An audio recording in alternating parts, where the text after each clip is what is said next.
Well, actually, just to start, I actually feel quite moved by all of the stories. So thank you for sharing them. For my work, I have to say I was really pleased to be accepted for this open call. I work with bones, found bones, and so where better place than to exhibit in a crypt. These pieces, this one actually in particular is called Ancient Ruins, and I also created it in lockdown. And this piece here is called Natural Obsessions, and it's of a jewel piece from I'm going to say a goat. You know, if there are any bone experts out there, but and again, this was made before the lockdown. So predominantly, I am a printmaker. I do photopolymer etching. That is kind of where my practice lies. You know, that's the way I process my thoughts. I'm not a sketcher, I'm awful at drawing. But the way that I visualize my ideas is through print, and then from print I'll move on to sculpture, and I enjoy the fusion between the two.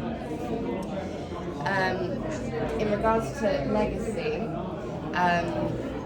for me, not just the venue itself was very fitting, but just the title itself. You know, when we talk about legacy, for me anyway, the first thing that kind of came to mind was like, you know, the legacy that someone leaves behind, and that's a kind of monetary kind of value. But I think there's so much more to be interpreted. That's right. from the word legacy, and it's clear because of the beautiful stories that we've heard. For me, I'm taking these sort of sentient, living animals, potentially humans, I mean, who really knows, from not just sort of as close as 200 years ago, but potentially 2,000 years ago. And this is all that they've got left of their legacy, of their time on this earth. And so I'm kind of taking these found objects and giving them a new lease of life.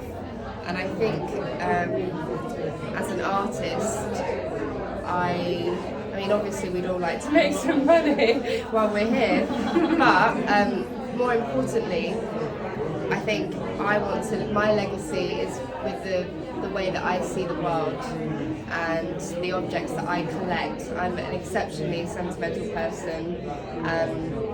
I enjoy the stories that are to be told in everything. I mean, really the most bizarre things, you know, Hoover dust, I could make something out of.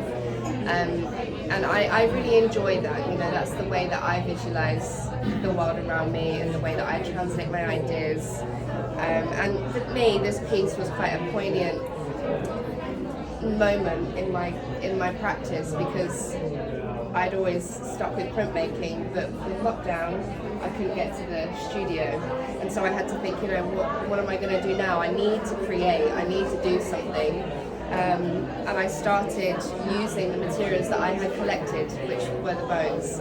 And so I formed this sphere. Actually quite similar to what Phil said about having this sort of almost like obsession with shapes. I'm kind of obsessed with a spherical shape, and I think that being because not only are they aesthetically pleasing, but it almost is like this sort of life cycle, you know, this like you start one place and you end, you know, ultimately at the same place. Like you said, we all live, we're all going to die. Yeah, and I just hope that with the work that I create, it can be carried on through other lives and other people's lives, and yeah.